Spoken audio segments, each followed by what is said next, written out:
Ladies and gentlemen, does the presence of leptospira in surface water is merely random? An epidemiological explanation using a quantitative PCR analysis of water samples. As health professionals or researchers, we all are interested in finding out why we get the diseases. But most of us are not interested in finding out why we don't get the diseases. We know leptospirosis is one of the neglected tropical disease, especially in Asia Pacific region, and with a significant burden, especially towards Sri Lanka. And we know that muddy contact is a non-risk factor for getting leptospirosis. But we don't know why only some of the individuals who are working in paddy fields are getting the infection, while some of the individuals who are working in the same muddy water are not getting the infection. We need to find out an answer for this question, especially to find out a biological preventive method, which has been discussing in the global setup for long duration. In this background, we started our research to describe the abundance of leptospira in environmental water source and to describe the presence of leptospira in same water source at different time points. We conducted this research in 3 steps. This is basically analysis of water samples using quantitative PCR method. In step 1, we compared wet zone, dry zone, and intermediate zone. And we found that, so you can see the Sri Lankan map, 3 red dots are here, Matara, Galle, and Mavanalla.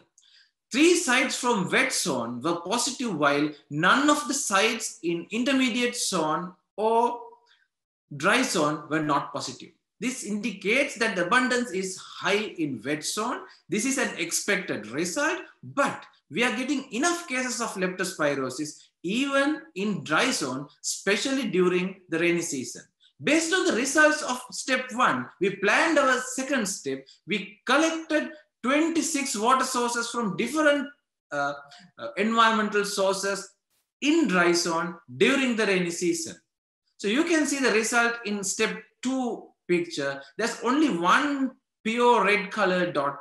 So we have only one strong positive site, which is an uncovered well. So you can understand in dry zone how rare it is, even though we are getting enough cases. There should be something behind this. Based on the results of this, we thought that stagnated water or the presence of leptospira may be high in stagnated water than running water. Keeping this in mind, we planned our step 3. So you can see step 3 here. We selected 10 wells from the same study setting. All these are uncovered wells, and we tested the water samples for presence of leptospira at 5 different time points in all 10 wells. Week 0, week 2, week 4, week 6, and week 10. I have summarized the results here in the table. Red color is for positive and green color is for negative. In week 0 or the first testing, 5 out of 10 wells were positive, and in second testing, 5 wells were positive, but the positivity is different from the first testing. So third, fourth, and fifth, there's no pattern. There's no correlation. So this indicates that presence of leptospira is merely random.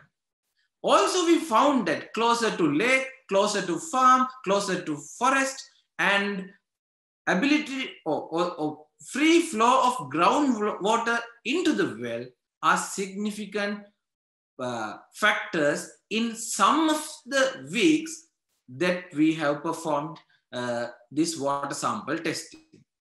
Based on all these results, we conclude that presence of leptospira in environmental water sources are merely random. Presence of animal source may be essential for getting leptospirosis, but we need to evaluate the immunological aspect of the humans. We believe that this finding has a great value when we are planning biological preventive method which has been discussing for a long time among leptospirosis researchers in global context. Thank you very much.